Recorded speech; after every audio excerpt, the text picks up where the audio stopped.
오늘 함께 은혜 나누실 말씀은 에스라 7장. 에스라 7장 6절에서 10절 말씀. 구약성경 719페이지쯤에 있습니다. 제가 읽습니다. 이 에스라가 바벨론에서 올라왔으니 그는 이스라엘의 하나님 여호와께서 주신 모세의 율법에 익숙한 학자로서 그의 하나님 여호와의 도우심을 입음으로 왕에게 구하는 것은 다 받는 자이더니 아닥사스다 왕 제7년에 이스라엘 자손과 제사장들과 레위 사람들과 노래하는 자들과 문지기들과 느디님 사람들 중에 몇 사람이 예루살렘으로 올라올 때에 이에 에스라가 올라왔으니 왕의 제7년 다섯째 달이라. 첫째 달 초하루에 바벨론에서 길을 떠났고 하나님의 선한 손에 도우심을 입어 다섯째 달 초하루에 예루살렘에 이르니라. 에스라가 여호와의 율법을 연구하여 준행하며 율례와 규례를 이스라엘에게 가르치기로 결심하였었더라. 아멘. 자, 오늘은 에스라라는 인물에 대해서 좀 알아보고 배워보는 시간을 가지려고 합니다. 에스라는요 2차 포로 귀환을 이끈 사람입니다.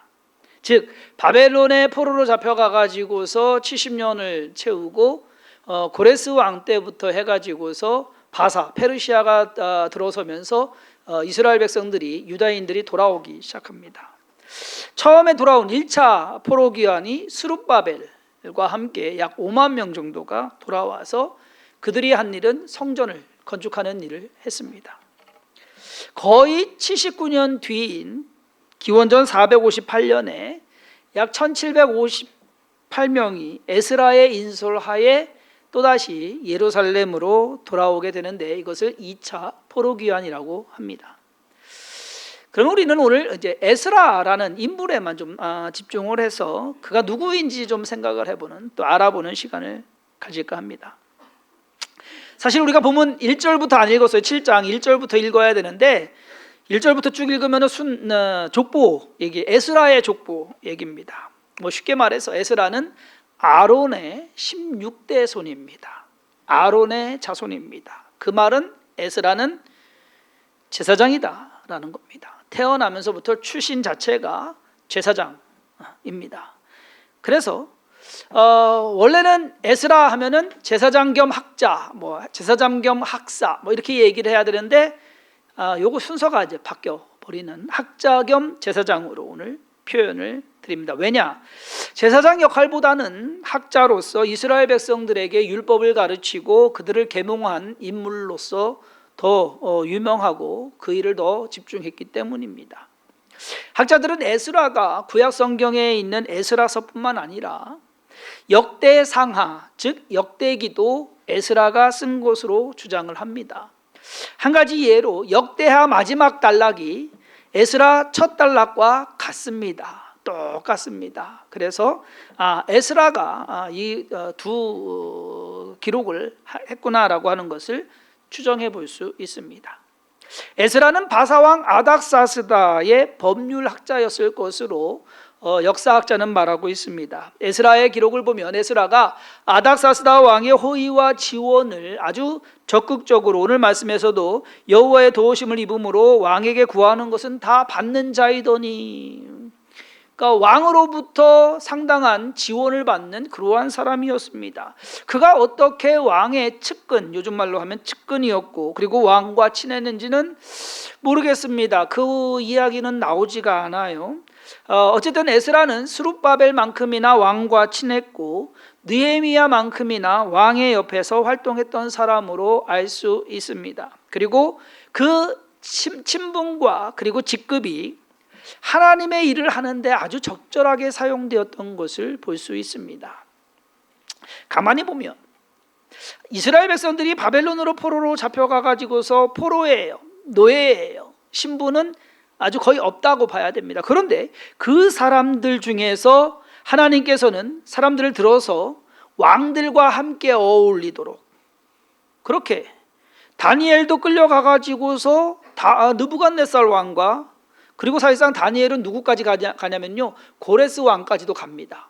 나라가 바뀌고 제국이 바뀌었음에도 불구하고 다니엘과 고레스 왕이 연결고리가 있고요. 다리오 왕은 지난 시간에 말씀드렸던 스룹바벨과 연결고리가 있고요. 그리고 아하수에로는 누구와? 에스더와 연결고리가 있습니다. 그리고 아닥사스다는 오늘 우리가 보는 에스라와 그리고 다음 시간에 공부할 느헤미야까지 이러한 포로로 잡혀온 사람들이 의외로 왕과 연결고리가 있어가지고서 하나님께서는 그들을 통해서 일을 하시는 것을 볼 수가 있습니다. 다시 역사적인 인물 에스라로 돌아와서 에스라가 등장하면서 한 첫 번째 업적은 뭐냐? 2차 귀환입니다. 그런데 에스라의 이 2차 귀환, 바벨론에서 예루살렘으로 오는 이 귀환의 여정이 그 일을 추진하는 것이 유별납니다. 기간은 4개월이 걸렸습니다. 넉 달이 걸렸는데, 근데 에스라는요, 스룹바벨이나 다음 시간에 배울 느헤미야처럼 왕의 호의를 거절합니다. 아니, 거절하는 게 아니라 부탁을 하지 않아요. 말 그대로 생으로 왔어요. 그냥 무대뽀로 그냥 도전해서 아무 예방책이나 도움도 없이 오로지 하나님만 믿는 믿음으로 그 먼 길을 4개월이라는 여정을 걸어서 예루살렘으로 온 사람입니다. 에스라 8장 21절부터 23절을 보면 그때에 내가 아하와 강가에서 금식을 선포하고 우리 하나님 앞에서 스스로 겸비하여 우리와 우리 어린아이와 모든 소유를 위하여 평탄한 길을 그에게 간구하였으니 이는 우리가 전에 왕에게 아뢰기를 우리 하나님의 손은 자기를 찾는 모든 자에게 선을 베푸시고 자기를 배반하는 모든 자에게는 권능과 진노를 내리신다 하였으므로 길에서 적군을 막고 우리를 도울 보병과 마병을 왕에게 구하기를 부끄러워하였습니다. 그러므로 우리가 이를 위하여 금식하며 우리 하나님께 간구하였더니 그의 응낙하심을 입었느니라. 쉽게 말씀드리면 에스라가 여호와 하나님에 대해서 자기들의 신에 대해서 유대인들의 이스라엘 백성들의 신에 대해서 자랑을 한 거예요. 우리 신은 이런 분이시다라고 하는 것, 대단하신 분이시다. 아니 솔직히 따지고 보면은 그 신이 안 도와줘가지고서 망해가지고서 끌려온 거 아니에요. 그렇죠? 근데 그 신을 자랑한 거예요. 우리 신은 우리 하나님은 이런 분이시다, 대단하신 분이시다 자랑을 했는데 먼 길을 가야 되는데 왕에게 좀 도와주세요 하기가 좀 부끄럽다는 얘기죠. 자랑해놓고서 그러면 그 하나님 믿고 가야지. 그런 상황이거든요. 하나님에 대한 믿음이 훼손되는 것이 싫어가지고 어쩌면 이 에스라는요 그냥 도전을 밀어붙인 겁니다. 위험이 도사리고 있습니다. 도적대들도 있고 그리고 가는 길이 평탄하지도 않을 것이고 그럼에도 불구하고 왕의 도움을 청하지 않습니다. 에스라는 왕에게 도움을 청하는 대신에 오히려 하나님께 도움을 청합니다. 금식하면서 말입니다. 참 일 참 어렵게 가요. 그냥 왕에게 도움 청해가지고서 호의도 받고 또 좋은 술에도 좀 많이도 먹고 하면은 좀 편하게 갈 텐데 아니요. 어쩌면 이러한 것이 하나님을 경험하는 그리고 자기의 믿음을 확인하는 가장 빠르고 확실한 길이 아닐까. 여러분 그렇잖아요. 과외 선생님 말도 어머니 제 말 전적으로 믿으셔야 됩니다 라고 하는데 우리가 하나님을 믿는데 과외 선생님만큼 못하면 어떡합니까? 믿는 거는 믿는다고 하면서 하는 행동은 믿지 않는 행동이랑 똑같으면 그건 무슨 믿음이겠냐는 얘기예요. 에스라와 함께한 이스라엘 백성들은 그들이 금식하고 기도한 대로 그것도 4개월 만에 예루살렘에 무사히 도착하게 됩니다. 무모한 그들의 도전에 하나님께서 응답해 주신 겁니다. 가끔 보면 그런 분들 계세요. 저도 보기에 저건 아닌데 그냥 무대뽀예요. 그냥 밀어붙여요. 하나님이 다 해주실 거예요 하면서 갑니다. 글쎄요, 제가 일일이 기록을 해가지고서 통계를 내보지는 않았지만 그렇게 사시는 분들 봤을 때 크게 잘못되는 일은 없는 것 같은 그렇다고 해서 제가 그렇게 하라고 권하고 싶지는 않은 솔직히 감당하기 힘들거든요. 저보다 믿음이 훨씬 좋아가지고서 그냥 밀어붙이시는 그럴 때는 저도 좀 당황스럽기도 하고 그런데 그것을 왜 권하지 못하느냐? 많은 분들이 자기 욕심 때문에 밀어붙이는 경우가 있거든요. 그러니까 여러분 이게 믿음의 도전과 욕심의 도전과 이게 종이 한 끗 차이예요. 이게 별 차이 없는 것 같은데 아주 그렇기 때문에 조심해야 됩니다. 자, 예루살렘에 온 에스라와 사로잡혔던 자들의 자손들은 가장 먼저 하나님께 나아가서 성전에 예물을 드립니다. 그리고 번제를 드려요. 사실 그 드린 예물 있잖아요. 이 사람들 거 아니에요. 아닥사스다 왕과 그의 방백들, 즉 그 관료들이 너희들 니네 하나님께 가면 그 성전에 가가지고서 나를 위해서 그리고 내 자식들을 위해서 좀 기도 좀 해줘라 라고 해가지고서 잔뜩 싸서 보내준 거예요. 그리고 그 바벨론에 살고 있던 유다인들이 또 모아가지고 드리는 헌금입니다. 그러니까 자기들은 그냥 온 것뿐인데 하나님께서는 그것까지도 준비를 해 주셔서 사실상 어마어마한 양입니다. 은과 금 그리고 많은 기물들, 그러한 것이 상당히 엄청난 양입니다. 그러한 것을 하나님께 먼저 다 드리게 됩니다. 그 예물을 드리고 나서 에스라 9장부터 본격적인 에스라의 활동이 시작되는데 아쉽게도 딱 한 가지만 딱 기록되어 있습니다. 에스라서에는 에스라가 민족의 지도자로서 가장 먼저 하게 된 일은 이방인과 통혼한 사람들, 즉 유대인인데 이스라엘인인데 뭐 모압 여인이나 암몬 여인이나 뭐 블레셋이나 뭐 위에 시돈 그리고 아수르 이러한 타 민족과 결혼한 사람들, 그 통혼한 사람들을 강제 이혼시킵니다.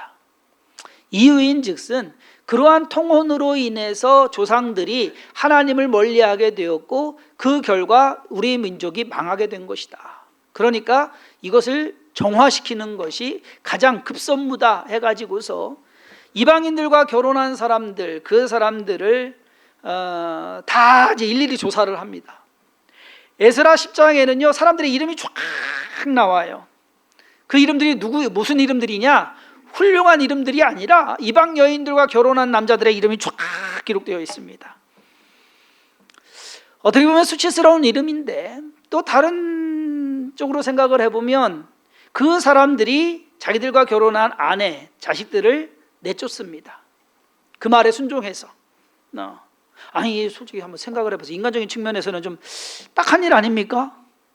결혼해서 애 낳고 사는데 이혼하래요, 내쫓으래요. 그게 그렇게 말 그대로 쉬운 일이냐? 그 기록된 사람들의, 남자들의 이름 참으로 그들은 난처하고 억울하기도 하고 황당하기도 했을 겁니다. 그렇지만은 법이 그렇게 됐습니다. 상황이 바뀐 거예요.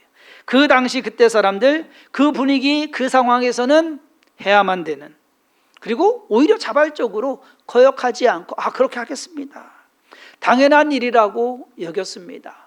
신앙은 그런 거예요. 하나님 앞에서 우리가 뭔가 잘못됐다 싶으면 고쳐야 되거든요. 그러한 부분들이 어디까지 갈 수 있느냐. 여러분 오늘날 이렇게 하라면 난리가 날 겁니다. 오늘날 상황으로 이 상황을 적용한다? 그러면 이럴 거예요. 믿지 않는 남편이나 아내랑 이혼해라. 이걸. 이 상황을 같은 논리로 오늘날 적용하라고 하면 목사인 제가 봐도 좀 무리지 않을까.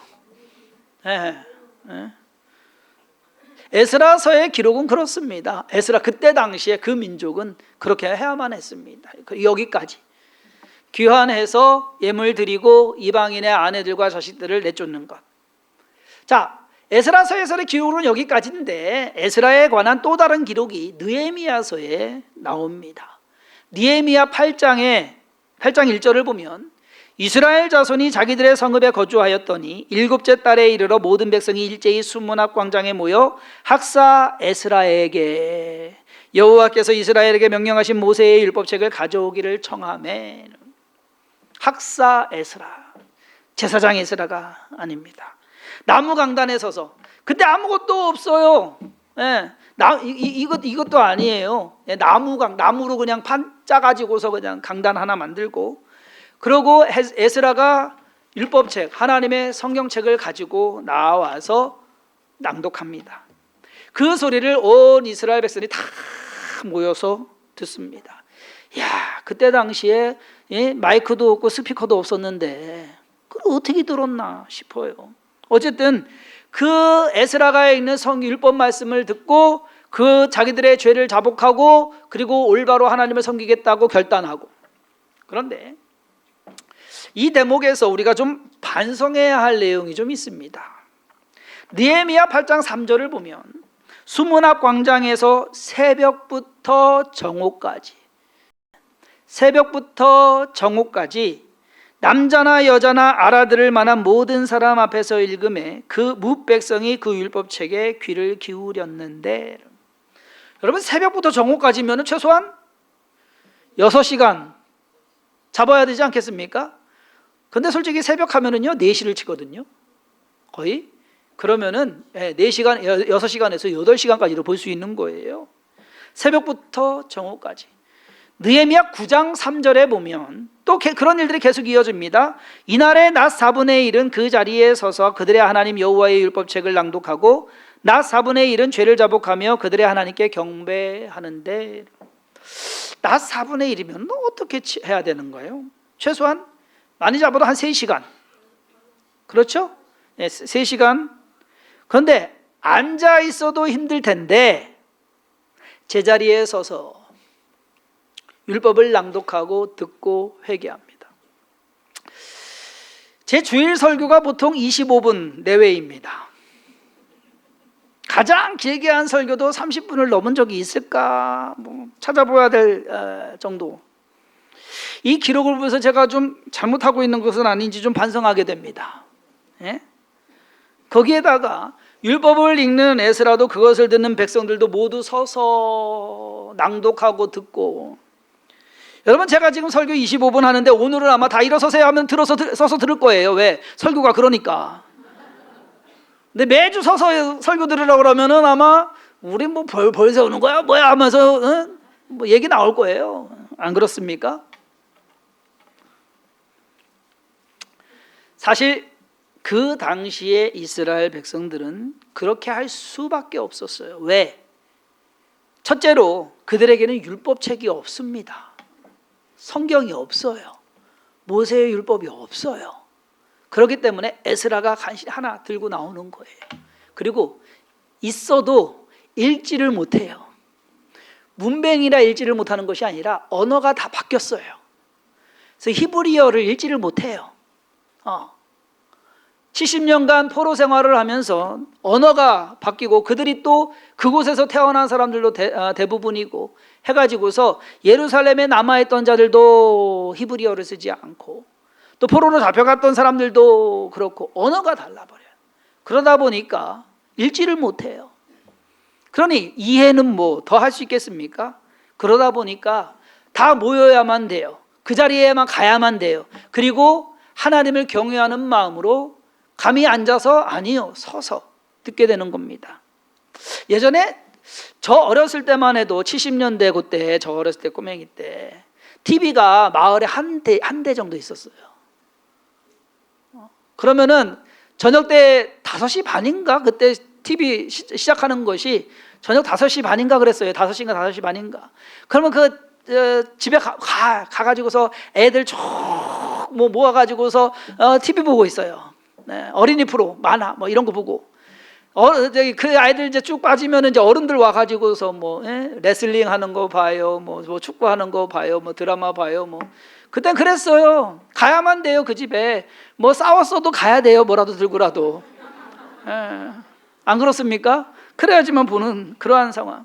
에스라가 율법책을 가지고 와서 읽는 이 상황도 비슷합니다. 어디 가서 들을 수 없고 읽을 수 없기에 거기에 안 오면 반동입니다. 이거 큰일 나는 거예요. 누가 안 왔어? 이제 자기들이 알아서 이제 인원 체크하고 출석 체크하고 하는 거예요. 그 당시에 이스라엘 백성들이 하나님 말씀 대하는 태도에 대해서는 우리가 좀 배워야 되지 않을까? 우리는 너무 솔직히 너무 풍성하잖아요. 성경책 다 있고 뭐 요즘 핸드폰에도 다 나오고 그러는데 솔직히 죄송합니다. 읽습니까? 그렇지 못한 부분이 너무 많지 않느냐. 그러므로 하나님 말씀을 대하는 태도가 좀 겸손해야 되지 않을까라고 하는 겁니다. 여러분 사우나에 가면은 불가마 있는 데가 있어요. 여러분 불가마 치고 문이 방문처럼 큰 데 있습니까? 아니요. 이만해요. 문 열고 무조건 숙여야 돼요. 소리 하고서 숙여서 들어가야 되는데 그것도 조심해서 들어가야 돼요. 왜? 옆에 닿으면 뜨거우니까 큰일 나니까 싹 해가지고서 조심해서 들어가야 돼요. 어쩌면 우리가 하나님께 가는 그 모습과 태도가 최소한 그거보다는 더 조심해야 되지 않을까, 더 경건해야 되지 않을까.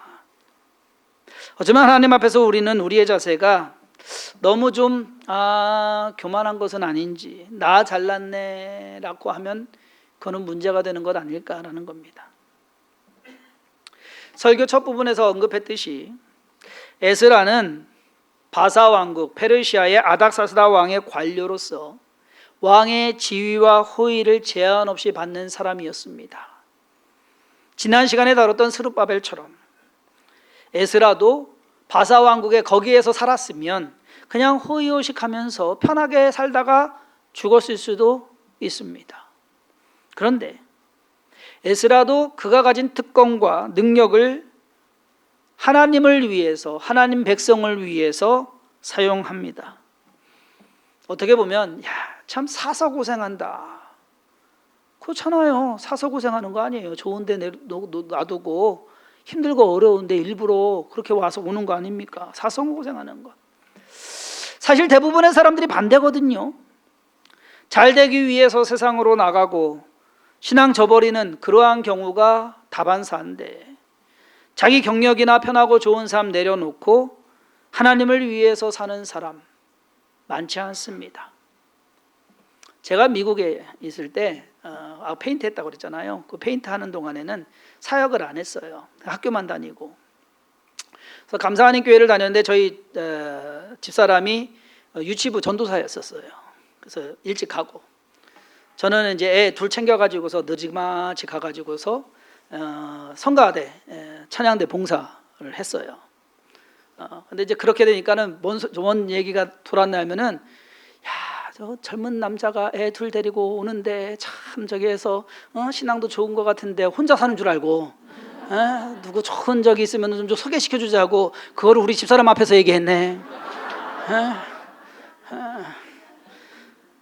어쨌든 그 교회를 이제 다녔는데, 한 번은 어느 이제 복음 가수가 온 거예요. 와서 이제 노래 부르고 찬양하고 간증을 하는데 시어머니랑 같이 왔어. 시어머니랑 같이 와서 간증을 하는데 어린 나이에 20대, 그러니까 19, 20, 요 정도인 것 같아요. 그때 이제 결혼을 한 거예요, 일찍. 그래서 일찍 결혼했는데 나중에 알고 보니까 안 그랬으면 자기가 부인병에 걸려가지고서 일찍 죽을 그러한 상황인데 결혼을 빨리 함으로써 그렇게 이제 낫게 됐다, 간증을 그렇게 하더라고요.